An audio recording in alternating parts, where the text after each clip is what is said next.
केवल एक व्यक्ति कुछ चीजों को लेकर अगर सोचता रहता है, परमेश्वर वहां उसे आशीषित नहीं करता, परंतु सोच के अनुसार हमारे जीवन में विश्वास और विश्वास के साथ कर्म भी होना चाहिए, तब परमेश्वर हमारे जीवन में अनुग्रह करता है।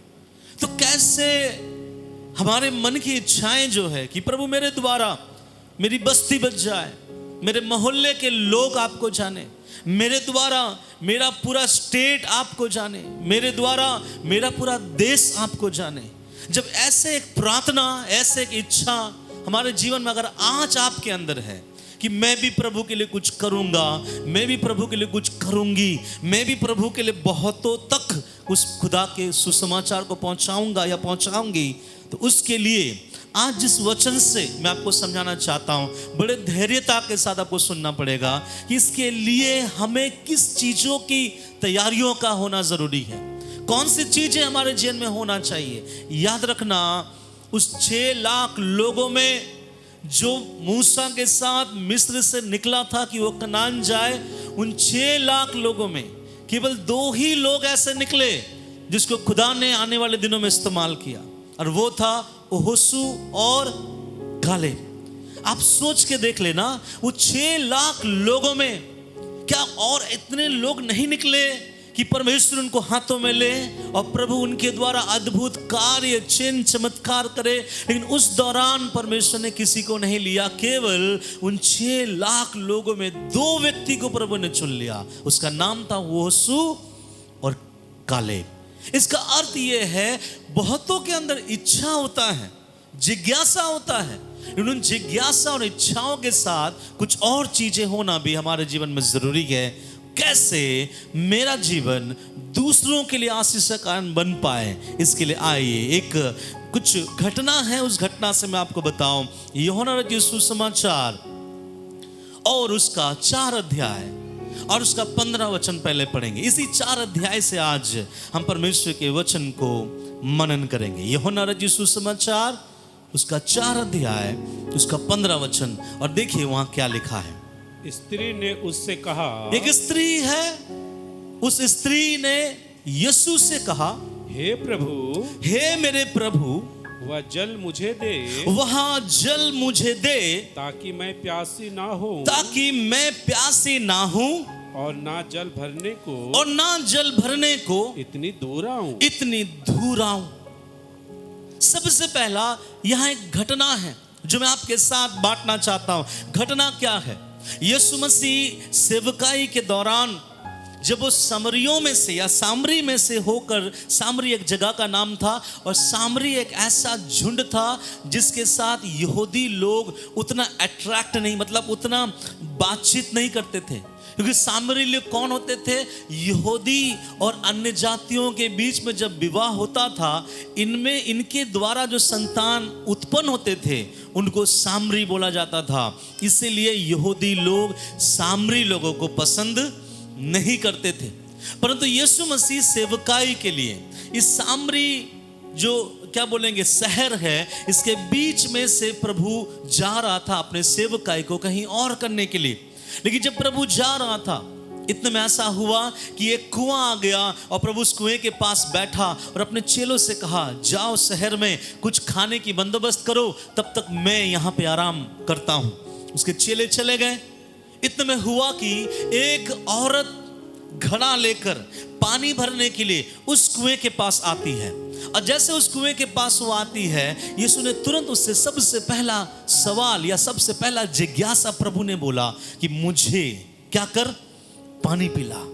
तब स्त्री ने बोला कि तू यहूदी होकर सामरी स्त्री के हाथ से या सामरी लोगों के द्वारा कैसे तू पानी पी सकता है। इसलिए मैंने आपको समझाया कि यहूदी और सामरी आपस में पसंद नहीं करते थे, परंतु सामरी लोग भी यहूदी थे, अर्थात सामरी लोग भी यहोवा परमेश्वर को आराधना करते थे, वे भी मूसा को मानते थे। फर्क इतना था कि यहूदी शादी होना चाहिए, परंतु यहूदी अगर अन्य जाति को शादी कर ले, इसके द्वारा जो वंश आए वो सामरी गिना जाता है। ये एक ऐसा झुंड था।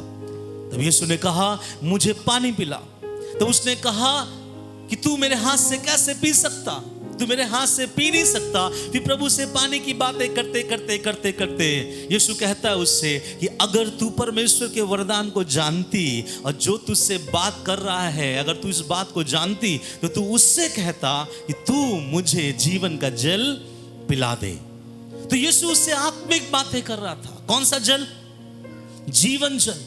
अब प्रभु ने कहा ये जीवन का जल जो पिएगा वो जिंदगी भर तक प्यासा नहीं होगा। उनका जीवन बदल जाएगा, उनका सोच बदल जाएगा, वो प्रभु के विश्वास में आगे बढ़ेगा, वो पहले जैसे थे वैसा नहीं रहेगा। और ये सब बातें जब प्रभु सामरी स्त्री से बोल रहा था, कह रहा था, तब वो सामरी स्त्री इस बात को समझ पाई कि एक ऐसे पानी के बारे बात कर रहा है जो मुझे बारंबार आना ना पड़े, जो मुझे हर समय प्यासा ना रखे, परंतु मेरे जीवन को अनंत काल के लिए क्या कर दे? मेरा प्यास बुझा दे। तब इस बात को समझकर यीशु ने जब उससे कहा कि जो पानी मैं दूंगा उस पानी पीकर तू जिंदगी भर तक प्यासा नहीं होगा, तब इस स्त्री के अंदर एक प्यास जगा। सब बोलिए प्यास जगा।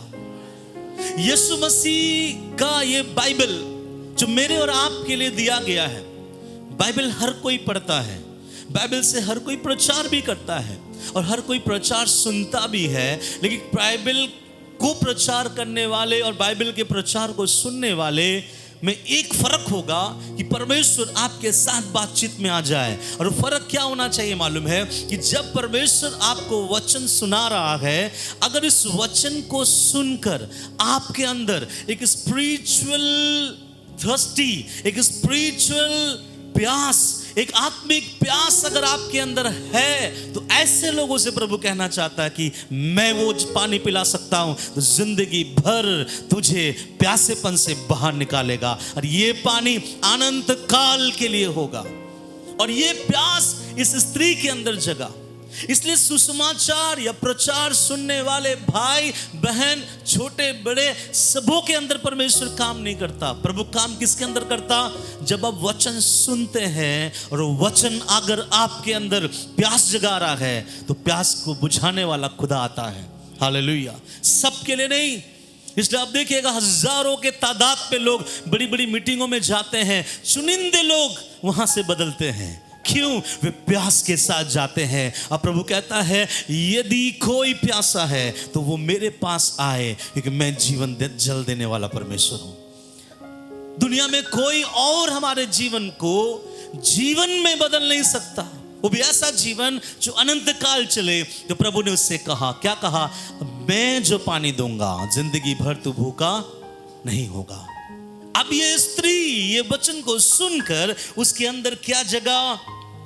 प्यास जगा। अगर आज का संदेश आपके अंदर प्यास जगाएगा तो मैं प्यास बुझाने वाला कोई नहीं, क्योंकि ये आत्मिक प्यास है। इस आत्मिक प्यास को बुझाने वाला कौन है? आपका खुदा आपके पास आएगा और आपका खुदा आपसे भी कहेगा मैं केवल उसी को पानी पिलाता हूं जो प्यासा है।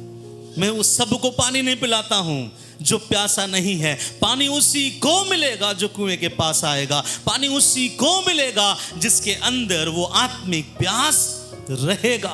और इस आत्मिक प्यास के बारे में यहाँ पे लिखा गया है, फिर से पढ़ दीजिए उसका 4 का 15। स्त्री ने उससे कहा, स्त्री ने जब प्रभु की बातों को, वाणी को सुना, तो स्त्री ने प्रभु के सामने कहा, हे प्रभु, हे मेरे यीशु, मेरे परमेश्वर, वह जल मुझे दे, वह आत्मिक जल जो जीवन को बदल देती है, मुझे दे। क्योंकि आगे, ताकि मैं प्यासी ना हूं। मैं प्यासी ना हूं। सब बोले हालेलुया। हालेलुया। एक प्यास जगा उसके अंदर। प्रभु के मुख से निकलने वाले शब्द के बाद एक प्यास जगा। मैं पूछना चाहता हूं, रविवार के संदेश, आपके खुद के बाइबल अध्ययन, आप जब खुद प्रभु के पास बैठते हैं, खुदा को पाने का, प्रभु में चलने का, प्रभु के अभिषेक में भरने का, प्रभु के सामत में बढ़ने का प्यास आपके अंदर किस लेवल का है? यहां पर स्त्री ने कहा, मुझे प्यास है प्रभु, क्या वो पानी तू मुझे दे सकता है? मुझे प्यास लगी है प्रभु, क्या वो पानी आप मुझे दे सकते हो? हाँ, मैं वो पानी पीना चाहता हूं जो पानी पीने के बाद मैं कभी प्यासा ना हो। और इसके अंदर यीशु के बातों के बाद एक प्यास जगना स्टार्ट हुआ, और ऐसा प्यास प्रभु कलीसियाओं में देखना चाहता है, ताकि खुदा आए और आपके प्यास के प्यासेपन से हटाकर आपको तृप्त कर दे। और प्रभु ने कहा मैं ऐसा जल दूंगा। तब एक चीज वहां होता है, ध्यान से समझिएगा, तब आपको पता चलेगा कि परमेश्वर का वचन काम कैसा करता है। ये प्रार्थना बहुत लोग करते हैं, Lord I want to grow in your life, मैं आपके जिंदगी में बढ़ना चाहता हूं, मेरे हाथ में जिंदगी बढ़ा दीजिए प्रभु, मैं और दुआ करूं प्रभु, मैं और प्रार्थना करूं प्रभु, मेरा जीवन और अच्छा हो जाए प्रभु। जब ऐसे आप और मैं प्रार्थना करता हूं, तब एक चीज होता है कि आपका खुदा आपके पर्सनल लाइफ को झांक कर देखना स्टार्ट करता है।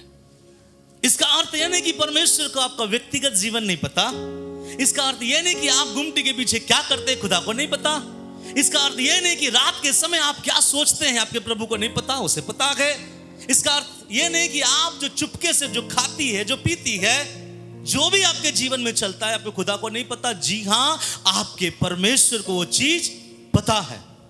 लेकिन प्रभु एक चीज चाहता है, और प्रभु ये बात सबके लिए नहीं है, ये बात केवल उन लोगों के लिए है जो लोगों के अंदर खुदा में बढ़ने का प्यास है।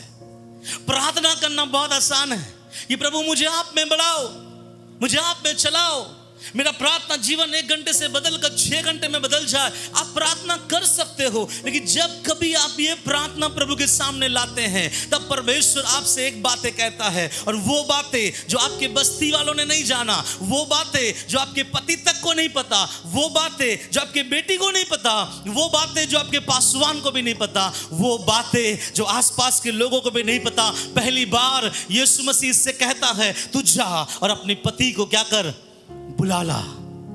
अरे किसको बुला लाएगी ये एक पति की नहीं है, 2, 3, 4, 5, और अब जिसके पास है वो भी उसका पति। ऐसे स्त्री के बारे में बाइबल ये नहीं बताती है कि ये वेश्या है, इसलिए तुरंत फैसले में मत आ जाइएगा कि ये तो वेश्या थी। नहीं, बाइबल ये नहीं बताती कि वो वेश्या थी। हो सकता है कि वो पहला शादी की होगी, उसका हस्बैंड गुजर गया होगा, फिर दूसरा किया होगा, हस्बैंड गुजर गया होगा, इस रीति से होगा। या ऐसे भी हो सकता है कि शायद वो वेश्या थी। किसी भी रीति से इस बात को लीजिए, लेकिन हमें और आपको मालूम है सामाजिक रीति रिवाज के अनुसार एक व्यक्ति अपने जीवन काल में एक ही विवाह के साथ बंधे रहता है, और जो एक विवाह के साथ बंधे रहता है, परमेश्वर का कलाम, प्रभु का वचन उसके लिए आशीषों को ले आता है, प्रभु उनके जीवन में अनुग्रह को ले आता है। बाइबल में एक विवाह का अलाउ है, बाइबल में दूसरे विवाह का अलाउ नहीं किया गया है। अगर हम एक विवाह में संतुष्ट है, उसमें चल रहे हैं, जीवन अच्छा है, आसमान का परमेश्वर बहुत अच्छा से हमें आशीषित करेगा। अगर हम एक से बढ़कर दूसरों को देखना स्टार्ट करें, तो परमेश्वर हमारे जीवन में आशीषों को नहीं ले आएगा। तो मैं ये बोलना चाहता हूं, इस स्त्री ने कहा मैं प्यासा हूं, ये बोलकर फंस गई। इसके अंदर का जिज्ञासा अच्छा था कि मैं प्यासा हूं। प्रभु कहता है अगर मेरे प्रति प्यासा है, तो पहले ये बता कि तूने शादी कितना किया है, तेरा जीवन कैसा है, तेरा सोच कैसा है। आप में से कोई भी अगर ये बोलना चाहेगा प्रभु मुझे आप में बढ़ना है, इसके साथ अपने आप को कंपेयर मत कीजिए। ये सवाल अपने ले लीजिए, आज प्रभु आपसे पूछ रहा होगा कि बेटी तेरे अंदर वो स्वभाव कौन सा है, बेटा तेरे अंदर वो स्वभाव कौन सा है, तू वो चीज को कैसे कर देखता है, तू उस जगह पर कैसे अपने आप को रखता है। मेरे बातों को समझिएगा, पति का मतलब क्या होता है मालूम है? कोई एक ऐसा पुरुष जो मेरे ऊपर अधिकार करता है।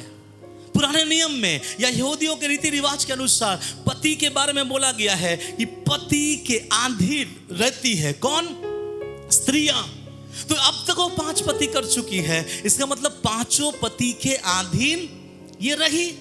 अब जो छठा है उसके अधीन भी ये क्या है? तो यहाँ जो पति है, ये पति हो सकता है हमारे जीवन का कुछ ऐसा ऐब है, हमारे जीवन की ऐसी कुछ पाप की बातें हैं, हमारे जीवन में उठने वाली ऐसी सोच है, हमारे जीवन में चलने वाली ऐसे क्रियाएं हैं जिसको मैंने आज तक किसी से शेयर नहीं किया। लेकिन अगर कोई प्रभु के प्रति प्यासा है, प्रभु चाहेगा तेरा हृदय पहले बदल जाए, तेरा तेरा सोच बदले, तू अंदर से पवित्र हो। तेरी बुरी बुरी बातें पहले निकाल, तेरा बुरा सोच पहले हटा, तेरे मुंह के जवान को पहले ठीक कर, तेरे कान जो चुगली के बातों को सुनने में ज्यादा कान लगाता है वो ठीक कर, तेरा मुंह जो दूसरों को नीचे गिराना चाहता है उसको ठीक कर, तेरी नजर जो दूसरों के बढ़ोतरी में जलता है उसको ठीक कर। तब प्रभु कहता है जा, तेरे ऊपर शासन करने वाले लोगों को तू ले आ। अर्थात अभी के समय पे मैं अगर बताऊं, बता कि तेरे ऊपर कितने दुष्ट आत्माएं तेरे ऊपर आज तक शासन कर रहे हैं। उन्होंने कहा कोई भी नहीं। आज भी कलीसिया में अगर कोई आपको बुलाए, मैं सामने बुलाकर बोलूं, आंटी, अंकल, भाई, बहन, माइक्रोफोन आपके मुंह के सामने रखूं, बताओ आपकी जिंदगी में कितने पाप हुए, मेरा दावा है सर झुकाकर बोलेगा एक भी नहीं। कौन बोलेगा? मैं अगर किसी को यहां बुलाऊं, अगर बुलाकर बोलूं बताइए आपके जीवन में आपने कितने पाप किए, बोलेंगे पाप किए, लेकिन वो हर समय कभी नहीं बोलेंगे कि मैं पापी। कभी बोलता है पाप किए, है ना? एक बार मेरी बेटी मेरे घर के कुछ चीज को खा ली जो उसको खाने के लिए मना था, बाद में खाना था। जब वो खा ली तो उस चीज का कुछ अंश उसके होंठ के ऊपर और उसके होंठ के नीचे लगे हुए। उसकी मां आई और मां ने कहा ठीक वही सवाल जो परमेश्वर ने आदम से और हवा से पूछा कि जिस पेड़ का फल मैंने खाने के लिए तुझे मना किया, क्या तूने उसको खाया है? तो आदम ने क्या बोला, हवा ने क्या बोला? नहीं प्रभु। मेरी बच्ची ने भी कहा, मेरे मम्मी, उसकी मम्मी से बोलने लगी कि नहीं मां मैं तो नहीं खाया। और उसका मम्मी मन में हंस रही है क्योंकि उसके मम्मी को सबूत दिख पड़ा कि उसके होंठ के ऊपर और होंठ के नीचे वो चीजों का खाने का अंश लखा। मां बार बार पूछ रही है क्या तूने खाया है? ना मां मैं खाई नहीं। नहीं मम्मी मैं नहीं खाया। मां फिर से पूछ रही है क्या तूने खाया है? बोलता नहीं मैं नहीं खाया। तो सुनिएगा ध्यान से, मेरा परमेश्वर पापी लोगों को बदलने के लिए आया जरूर है, लेकिन पापियों को बदलेगा तब जब पापी खड़ा होकर एक बात बोले, यस लॉर्ड मैं पापी हूं। हालेलुया। सबको नहीं। मेरा परमेश्वर अद्भुत रीति में उसके लोगों को ठीक कर सकता है, परंतु वो लोग आकर खुदा के सामने इतना यकीन कर ले कि हाँ प्रभु मैं तेरे सामने दिल खोल कर कहता हूं, मेरे ऊपर 5 अधिपति अधिकार जताता है। कुछ भी हो सकता है प्रभु, किसी को नहीं मालूम, लेकिन मेरे अंदर एक बुरा लत है। किसी को नहीं मालूम लेकिन मैं ये देखता हूं। किसी को नहीं मालूम लेकिन मेरा दिल इस चीज में बहुत गुस्सा हो जाता है। किसी को नहीं मालूम लेकिन मेरे जीवन में ये बातें हैं। तो मेरा प्रभु कहता है इस स्त्री से कि बदल अपने आप को।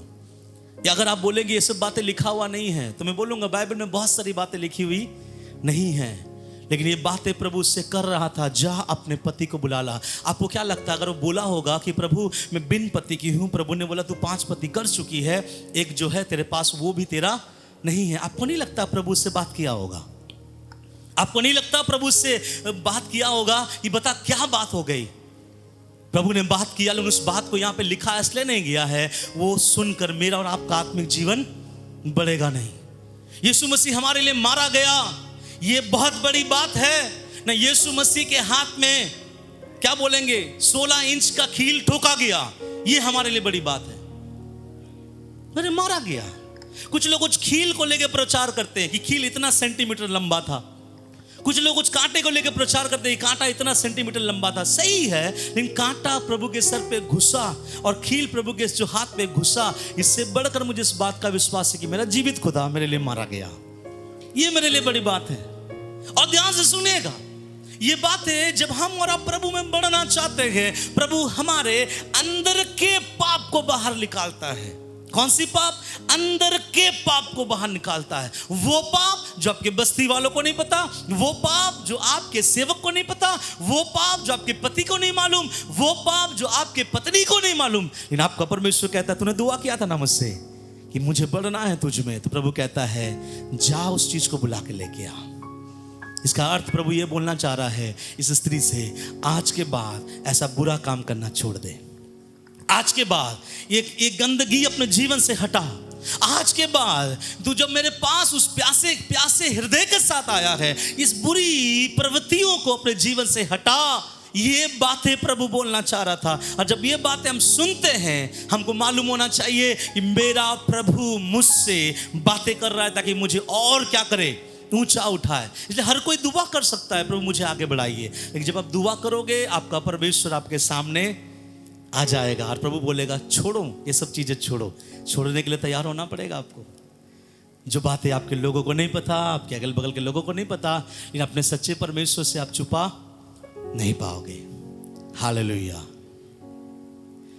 एक व्यक्ति था जो लोगों के सामने बहुत अच्छा था, लोगों के सामने बहुत अच्छा था, उसका स्वभाव अच्छा था, उसका गुण बहुत अच्छा था। सब कुछ ठीक होने के बावजूद ये दुआ भी करता था, प्रभु मुझे आप में बढ़ना है, प्रभु मुझे आप में बढ़ना है, प्रभु मुझे आप में बढ़ना है। और ये सब कुछ होने के बावजूद भी प्रभु उसको बढ़ा नहीं पा रहा था। प्रभु उसके मन में एक बात को ढाले जा रहा था, ढाले जा रहा था, ढाले जा रहा था, लेकिन ये उस चीज को छोड़ने के लिए तैयार नहीं था। चीज क्या है मालूम है?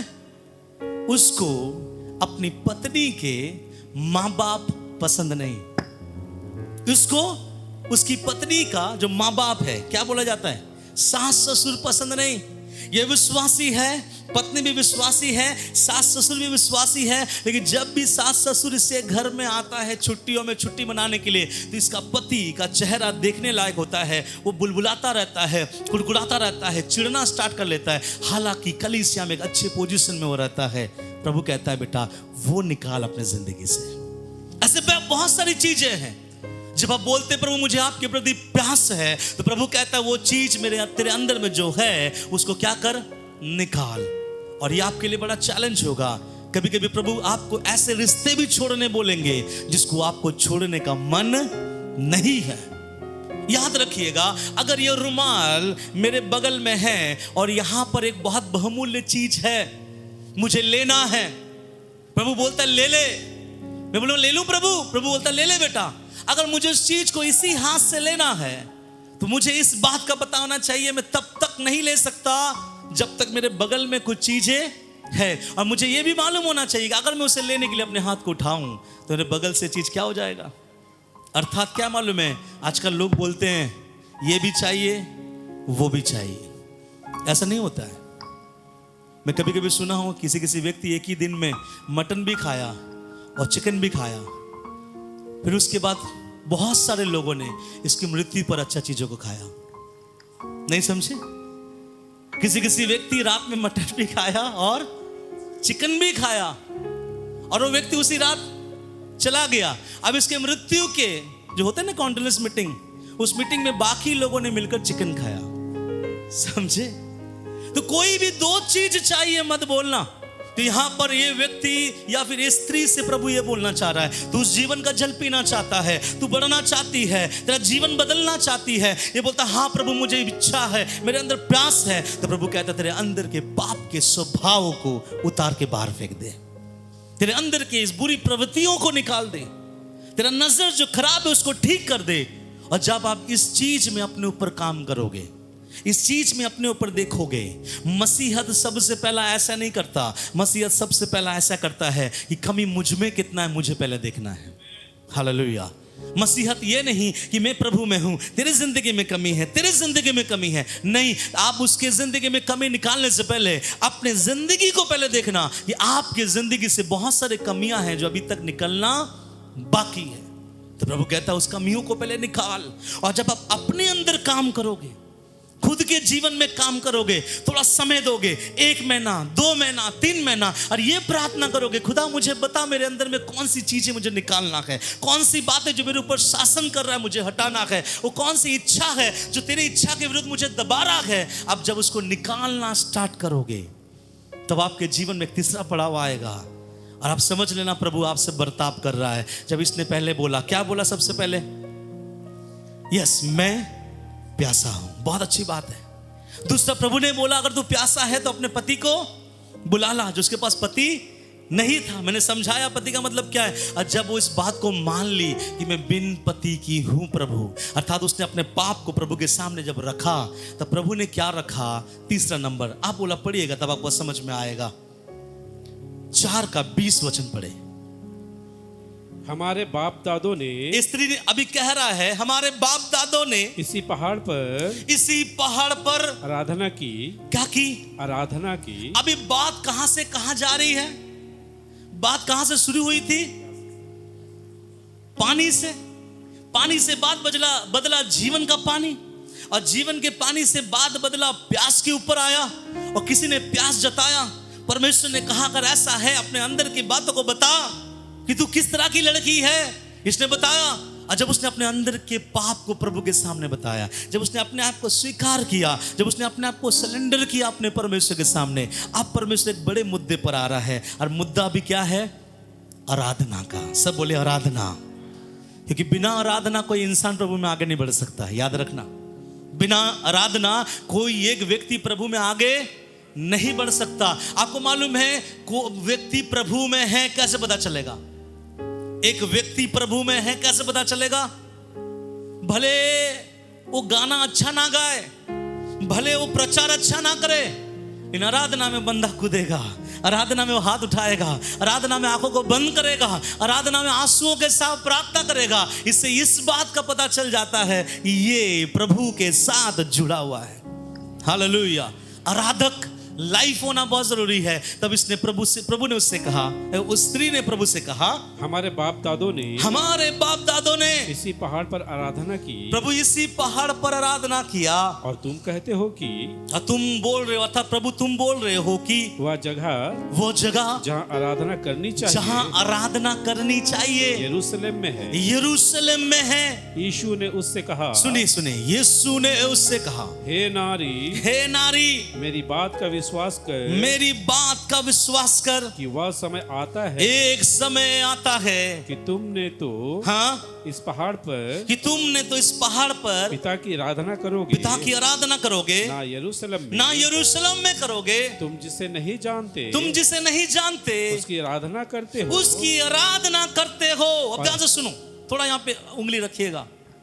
बहुत बार ऐसा होता है कि हम प्रभु से प्रार्थना करते, प्रभु मेरे जीवन को बढ़ा, मैं तुझ में बढ़ना चाहता हूं, मैं घट रहा हूं, मेरा आत्मिक जीवन धीरे धीरे नीचे जा रहा है, मेरा प्रार्थना जीवन समाप्त हो रहा है, मेरा मन अभी तेरी आराधना में नहीं लगता, मेरा मन अभी तेरे प्रति नहीं लगता। इस दौरान अगर प्रभु का आपके साथ में मुठभेड़ हो तो आपके अंदर एक जिज्ञासा आता है। आप प्रभु से बोलते हो, हाँ प्रभु मैं आप में बढ़ना चाहता हूं। फिर प्रभु आपसे कहता है अगर मुझ में बढ़ना चाहता है तो पहले अपने अंदर के पाप को क्या कर, निकाल।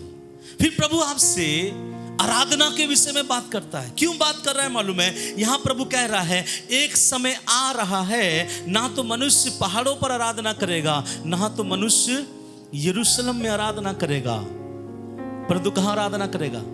यहां पर जो लाइन आ रहा है, मैं बोलना चाह रहा हूं, लोग जब प्रभु में बढ़ना चाहते हैं, आपको अपना आराधना जिंदगी ठीक करना बहुत जरूरी है। और आराधना कैसे होना चाहिए? पढ़िए अभी।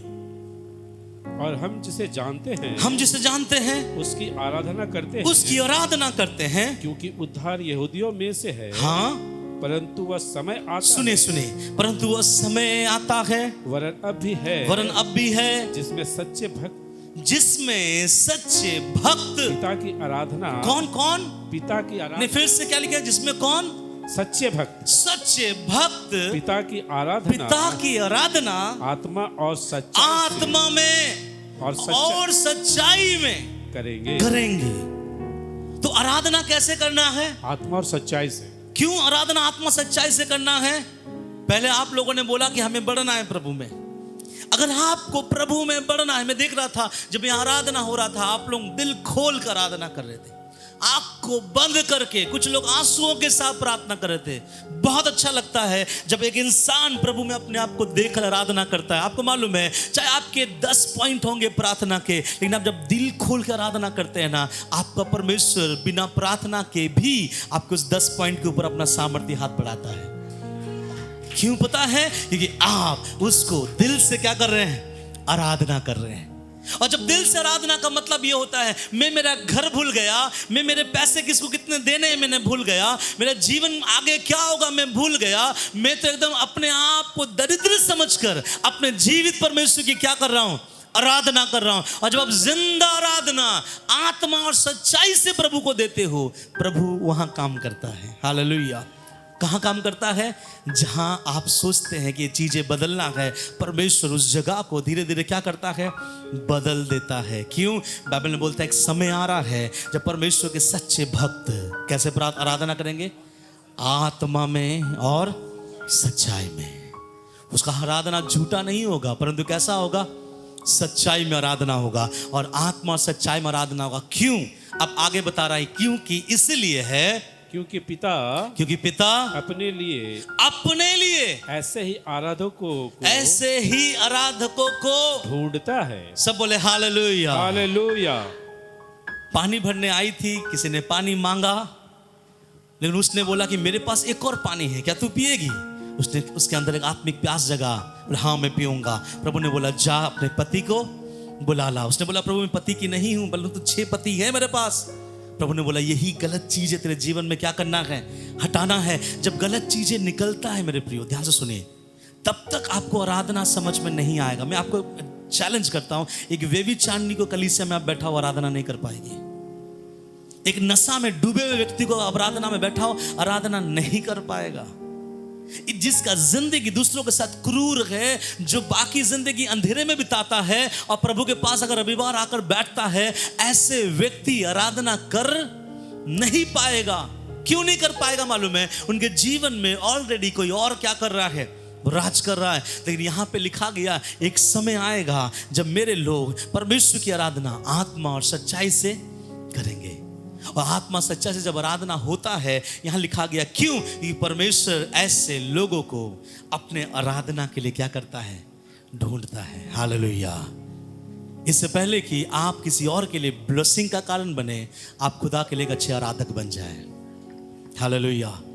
आराधक का गलत मतलब मत लीजिएगा कि हम भाई दिनेश आराधना कर रहा है वो आराधक है, यहाँ भाई अजय आराधना कर रहा है वो आराधक है, यहाँ पे भाई सिम्सन आराधना कर रहा है वो आराधक है, कीबोर्ड बजाने वाला, ड्रम बजाने वाला नहीं। आराधक का मतलब सबसे पहले बताया गया, जिसमें सच्चे भक्त समझते हैं आप? भक्त क्या करता है मालूम है? अपना सब कुछ क्या कर देता है? लुटा देता है।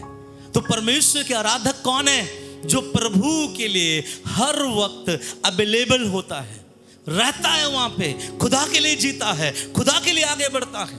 और आप जब प्रभु के लिए आगे बढ़ते हैं, तब परमेश्वर वहां पे क्या करेगा? काम करेगा। अभी आपको मालूम है ना हमारी कलीसिया का समय कौन सा है? सुबह 8:30। बुरा नहीं मानना, मैं कभी कभी बोलता हूं बुरा मत माना, लेकिन बुरा बोलने वाला बात बोल ही देता हूं। आप बोले ऐसा क्यों बोलते हैं? तो मैं बोलूंगा इस कलीसिया में मैं ही तो हूं जो बोल सकता है, बाकी कौन बोलेगा? मैं इसलिए बोल रहा हूं, जो लोग काम काज करते हैं उसके बारे में नहीं बोल रहा हूं, लेकिन जो लोग काम काज नहीं करते हैं, कुछ ड्यूटी नहीं है संडे के दिन, अगर सुबह वे प्रभु के अगर भक्तगण है, मैं विश्वास करता हूं वे 8 बजे यहां दिखाई देंगे। कितने बजे दिखाई देंगे? 8 बजे। सुबह उठेंगे, अपने नींद को अलविदा बोलेंगे। नींद कहेगा आना, और एक बार गले लगना, उससे बोलना आऊंगा रात 11 बजे, लेकिन अभी मैं मेरे खुदा के पास जा रहा हूं, अभी मुझे दुआ करना है, अभी घर के काम करना है, अभी ये सब चीजें करना है। और मैं आपको बता देना चाहता हूं, भक्त वो नहीं जो सुस्तता के साथ प्रभु में आगे बढ़े। भक्त को आप जब भी देखोगे एनर्जेटिक देखोगे, वो हंसते हुए दिखेगा, वो कूदते हुए दिखेगा, प्रभु में बढ़ते हुए दिखेगा। क्यों मालूम है? उसके जीवन का सर्वप्रथम काम क्या है? कि मैं मेरे खुदा के भवन में सबसे पहले पहुंचूं। इसलिए बुरा नहीं मानना, लेट आने वाले, भक्त बनो। क्या बनो? भक्त बनो। जहां काम करते उसके सामने बोलना, मैडम, अंकल, आंटी, जो भी है, आपको नहीं मालूम मैं किसी का भक्त हूं। बोले किसका भक्त है? हम बोल उसको बोलना हम जिसके भक्त है, ब्रह्मांड को उसने बनाया है। अगर आप ना छोड़े तो फिर आपके ऊपर भी कुछ हो सकता है, सोच लेना। उसको बोलना मैं उसका भक्त हूं। तो भक्त होने का मतलब क्या है? 8:30 बजे मीटिंग है तो आप कम से कम 8 बजे यहां पे क्या होना है? मैं कभी कभी इसका उदाहरण देता हूं कि यही बेस्ट उदाहरण है। और जो लोग हंसेंगे समझ लेना कि वो इस लाइन से होकर गुजरे हैं। इसलिए दांत दिखाने से पहले सोचिएगा, जब पहली बार किसी से प्रेम होता है, अभी तक स्टार्ट नहीं किया फिर भी लोग हंस रहे हैं, मतलब है पहले थे। जब पहली बार किसी के साथ क्या होता है? प्रेम होता है। मेरा एक दोस्त था, वो हर साल उसको प्रेम होता है, हर साल उसका ब्रेकअप भी होता है। लेकिन प्रभु का धन्यवाद, उसका शादी हो गया है, अभी बहुत सेटल है। एक दिन वो मुझसे बोला, आज मैं जा रहा हूं तेरे भाभी से मिलने। भाभी? ऐसे ही है ना बातचीत। कहां जा रहा है? मैं गार्डन में जा रहा हूं और तेरी भाभी ने मुझे बुलाया है। कितने बजे बुलाया? 5:30 बजे जाना तो 3 बज रहा है यार।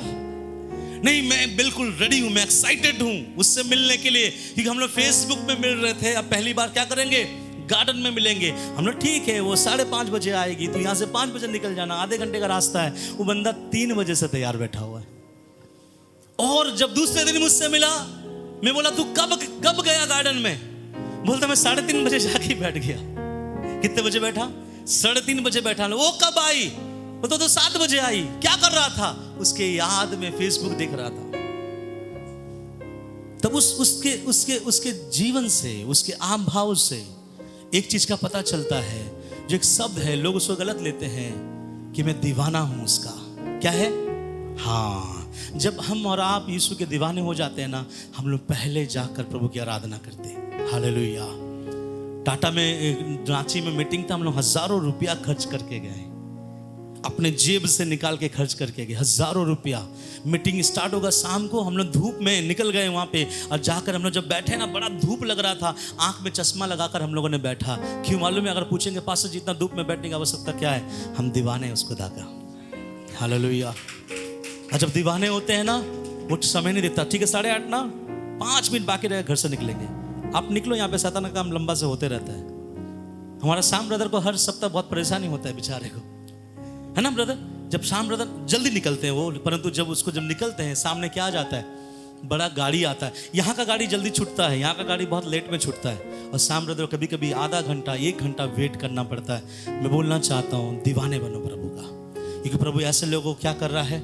ढूंढ रहा है। मालूम है, जुनून से भरे हुए लोगों को प्रभु इस्तेमाल करेगा, सुस्त से बैठे हुए लोगों को प्रभु इस्तेमाल नहीं करेगा। और यहां लिखा गया है, परमेश्वर ऐसे आराधकों को ढूंढता है जो आत्मा और सच्चाई, और एक चीज मैं जोड़ूंगा, जो भक्त बनकर खुदा की क्या करता है? आराधना करता है। तो जितने भक्त है बोलो हालेलुया, हालेलुया।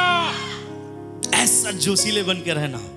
प्रभु का सेवा अगर 5 बजे है तो पहले चला जाना, 8 बजे है तो पहले पहुंच जाना। इस बात का सबूत देने के लिए विश्वासियों को नहीं, पासवान को नहीं, परंतु किसको? अपने परमेश्वर को। खुदा मैं तेरा दीवाना हूं। गाना भी है ना, मैं दीवाना, मैं दीवाना, मैं यीशु का दीवाना। गाने समय तो बहुत झूमते हैं हम लोग। प्रभु कहता चल, झूठा नहीं तो। मीटिंग 5:30 बजे स्टार्ट हुआ, 7 बजे नाच रहा है। कुछ दिन पहले हमारा भाई दिनेश या कोई मुझे एक तो ये भेजा, व्हाट्सएप भेजा, और एक बाहर देश में चर्च है, एक व्यक्ति चर्च में आया और खूब नाच रहा है, वर्शिप चल रहा है, खूब नाच रहा है। ऐसा लगा मुझे कि ये बंदा बहुत स्पिरिचुअल है। लेकिन जब प्रचार स्टार्ट हुआ ना, याद रखना, हम दीवाने हैं। प्रचार में भी जैसा झूमेंगे वैसा, जैसा हम आराधना में क्या हुए? झूमे हैं। इसको प्रभु ने बोला, बेटा तेरा आराधना बदलना पड़ेगा। तू सोचता है ना पहाड़ों में आराधना करना अच्छा है, तू सोचता है यरूशलेम में आराधना करना अच्छा है। नहीं, यरूशलेम और इस जगह पर आराधना करने से बेहतर एक आराधना है कि तू जिस जगह पर है, आत्मा और सच्चाई से भक्त बनकर खुदा की आराधना कर। हालेलुया। हमारा जया सिस्टर जब वहां गई हुई थी, कहां था वहां चर्च? वहां चर्च नहीं था। कहां था उसका पास्टर? उसके साथ नहीं था। कहां था यहाँ के विश्वास? उसके साथ नहीं था, नहीं हो सकता है। हर जगह हम सबके साथ नहीं हो सकते हैं, लेकिन हमारे अंदर जो खुदा है, हमारे अंदर जो आत्मा है, हम जहां खड़े होते हैं, जहां प्रार्थना करते हैं, एक जीवित आराधना खुदा को जाता है। हालेलुया। हमारा तानिया का जब बेटी का तबीयत खराब था, मैंने दिनेश को बोला, दिनेश हॉस्पिटल के नीचे जाओ और वहां घूम घूम कर प्रभु से क्या करो? प्रार्थना करो। मैं नहीं गया वहां पे, वो प्रार्थना किया, और जब प्रार्थना किया दूसरा दिन वो बच्चा अपना घर आ गया। हालेलुया। जब मेरा भाई का बेटी डिलीवरी होने में बहुत प्रॉब्लम था, डॉक्टर ने कहा शायद बच्चा बचेगा नहीं। मैं ऊपर देख रहा था, सबका चेहरे में होता है एक टेंशन। मैं नीचे आ गया और नीचे घूम घूम प्रार्थना कर रहा था, खुदा आप, वो बच्चा आपका है, कोई शैतान का उस पर असर नहीं होना चाहिए। और आराधना हम जहां स्टार्ट करते हैं आत्मा सच्चाई में, वहां आराधना करने वाला बनता है, और जीवित परमेश्वर वहीं आपका प्रार्थना सुनता है। और उसके बाद प्रभु ने एक अच्छा स्वस्थ बच्चा प्रभु ने उसको दिया। हालेलुया। बच्चा भी अच्छा था, माँ भी अच्छा था। क्यों मालूम है? जब परमेश्वर के लोग कहीं भी आराधना करता है, वो आराधक बनता है। इसलिए याद रखिए, प्रभु ने इस बेटी को बोला, तू बड़ा बनना चाहता है?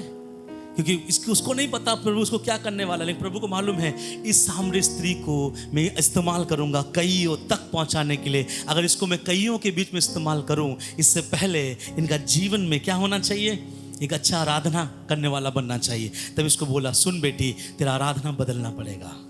वो मंदिर वाला आराधना नहीं, ना ही वो पहाड़ वाला आराधना, एक आत्मा और सच्चाई से आराधना।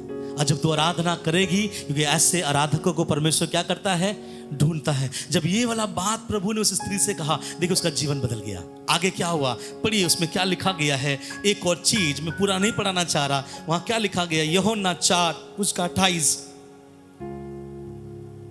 यूहन्ना 4 उसका 28 वचन। तब स्त्री, सुनिए, तब स्त्री अपना घड़ा छोड़कर, तब स्त्री अपना घड़ा छोड़कर नगर में चली गई। कहाँ चली गई, नगर में।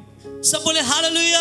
हालेलुया। अब यहाँ हालेलुया बोलने वाली चीज क्या मालूम है, यानी वो आई ही थी अपने घड़ा में पानी भरने के लिए, लेकिन जब उसने जान लिया कि एक प्यास मुझे जगाना है, जब वो समझ गया अंदर के पाप को खुदा के सामने बताना है, जब वो समझ गया कि एक सच्चा आराधना ना तो पहाड़ों में ना तो मंदिरों में होता है, परंतु दिल और मन और आत्मा और सच्चाई से होता है, तब इस बात को समझ गया। और लिखा गया है उसने अपना घड़ा छोड़कर वही छोड़ दिया, और छोड़कर क्या किया, नगर को चले गए। इसका मतलब ये बोलना चाह रही थी कि मुझे सच्चा जीवन का जल मिल चुका है। सब बोले हालेलुया। हालेलुया।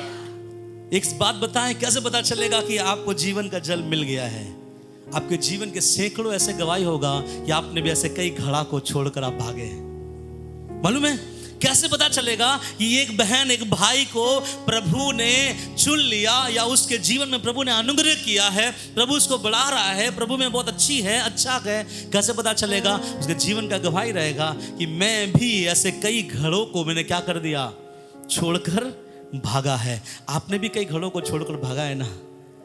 जब प्रभु ने आपको बताया कि आराधना कैसे होता है, आप में से कई लोगों ने अपने घड़ों को क्या कर दिया, छोड़ दिया। अगर नहीं छोड़ा है, अगर आपके बगल में घड़ा अभी तक है, तो मेरा आपसे ये उम्मीद है, मेरा आपसे प्रार्थना है कि मेरी बहन, मेरी माँ, मेरे अंकल, मेरे आंटी, मेरे भाई लोग, वो घड़ा क्या कर दीजिए, छोड़ दीजिए, क्योंकि उस घड़ा का पानी आपके प्यास को बुझा नहीं सकती।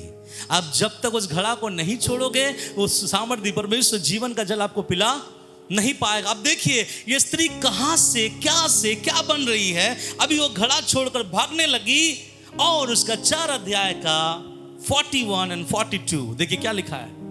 उसके वचन के कारण, क्या लिखा है, उसके वचन के कारण, या उसके ऊपर से पढ़ लीजिए, उसका 40 से पढ़ दीजिए। इसलिए जब हाँ, ये सामरी उसके पास आए, जब सामरी उसके पास आए तो उससे विनती करने लगे कि हमारे यहाँ रहे। अतः वहाँ 2 दिन तक रहा। उसके वचन के कारण, सुनिए ये बहुत इंपॉर्टेंट वचन है, उसके वचन के कारण, और बहुत से लोगों ने विश्वास किया। ये सब पे ध्यान दीजिए। कितने लोगों ने, बहुत लोगों ने, कितने लोगों ने, बहुत लोगों ने, बहुत से लोगों ने विश्वास किया। किस पर विश्वास किया, वचन पर।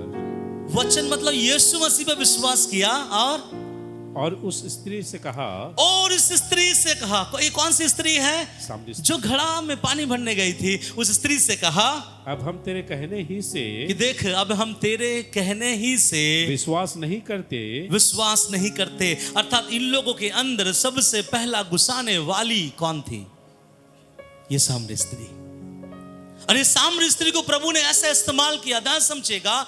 हम कभी कभी सोचेंगे क्या पापियों को खुदा इस्तेमाल करेगा। जी हाँ, खुदा पापियों को ही इस्तेमाल करेगा।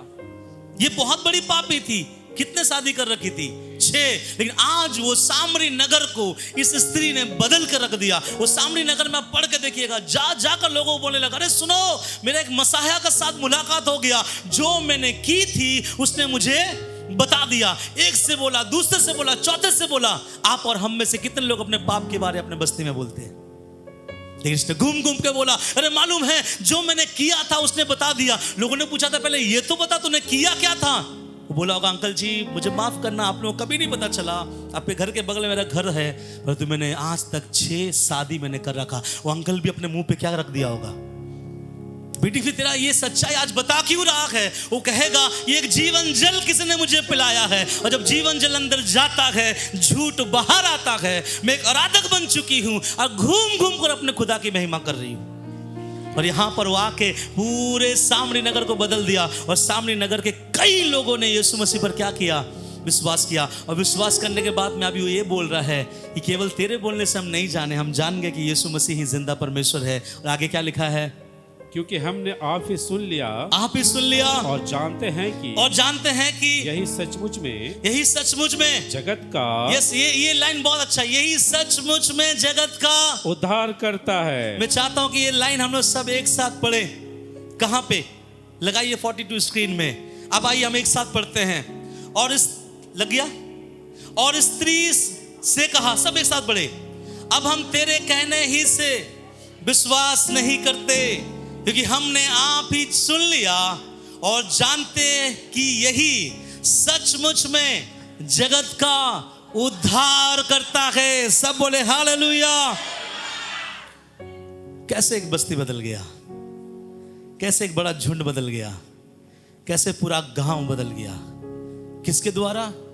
एक ऐसा स्त्री जिसने अब तक 6 विवाह कर घर पे थी। एक ऐसा स्त्री जो आराधना करती थी लेकिन सच्ची आराधना तक अब तक नहीं पहुंची थी। एक ऐसा स्त्री जो अपने जीवन यापन के लिए जल तो पीती थी लेकिन जीवन जल तक आज तक नहीं पहुंची थी। लेकिन आज पहली बार उसका मुलाकात उद्धारकर्ता परमेश्वर से होता है। उसका नजरिया बदलता है और यीशु से कहता है, बेटी एक जल मेरे पास में है, क्या तू पिएगा? इसने कहा हाँ मैं प्यासा हूं। इसलिए मैंने आपसे कहा प्रभु उसी को बदलेगा जिसके अंदर क्या है? प्यासा है। लेकिन जब आप प्रभु से बोलते प्रभु मैं बदलना चाहता हूं, तो प्रभु पहले ये बोलेगा तेरे अंदर के पाप पहले मुझे बता। नीति वचन में क्या लिखा है? उस पर अनुग्रह होता है जो अपने पाप को मान लेता और छोड़ देता।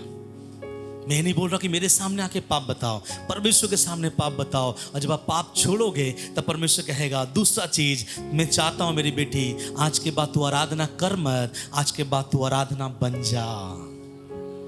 एक गीत हम लोग गाते हैं ना, बन की स्तुति आया हूं मैं तेरे पास। प्रभु स्तुति देने नहीं आया हूं, मैं खुद आपके लिए क्या बन गया? स्तुति बन गया। मेरे पास बलि वेदी की चढ़ाने के लिए कोई बलिदान नहीं है, मैं खुद आपके लिए क्या बन गया? वेदी और बलि वस्तु बन गया। प्रभु मैं आपके लिए आराधना करने नहीं आया, मैं खुद आराधना हूं, अपने आप को चढ़ाने आया हूं। और जब ऐसा होता है तब परमेश्वर कहता है उस जगह पर, आगे लिखा है कि वो अपना घड़ा क्या कर दिया? छोड़ दिया। प्रभु में आने के बाद कितने लोगों ने खैनी छोड़ दिया? Praise God. प्रभु में आने के बाद कितने लोगों ने सिगरेट छोड़ दिया? Praise Lord. हमारा दिलेश्वर भैया का भी हाथ उठ रहा है। प्रभु में आने के बाद कितने लोगों ने अपने जीवन की गंदी चीजों को छोड़ दिया? Praise the Lord. क्यों मालूम है? आपको पता चल गया ये घड़ा लेकर हम आगे नहीं जा सकते। और वो बिना घड़ा जब पहुंची और बोला मैंने एक उद्धारकर्ता से मिला, मैं धन्यवाद करता हूं इस स्त्री के निर्णय का।